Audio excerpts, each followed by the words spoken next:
Hey guys, Chef Kennedy here. Today I'm going to show you how to make a super simple Baba Ganoush.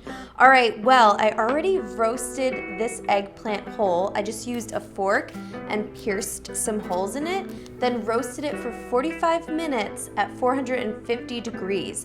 Now that it's cool, I'm just going to remove the flesh from the skin, just making sure not to leave any skin behind, but getting all of that flesh in there. And we'll just remove this.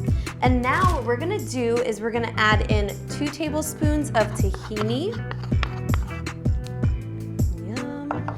Then the juice of 1 lemon, as well as 1 garlic clove minced. Get in there.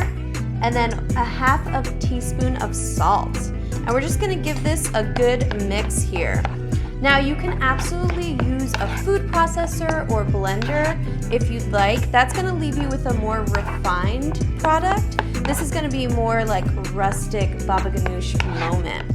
All right, now that that is all mixed up, we're gonna do my favorite part, which is the garnishing and plating. So you're just gonna take a dollop of this Baba Ganoush, like so, and we'll make some nooks and crannies in there, and then we're gonna add a drizzle of extra virgin olive oil.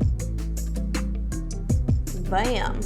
And I have on this plate some warm pita and some crudite. We're also gonna take some pomegranate seeds just for a nice pop of color, some fresh parsley all over, why not? And a little bit of flaky sea salt. I hope you enjoy this rustic Baba Ganoush.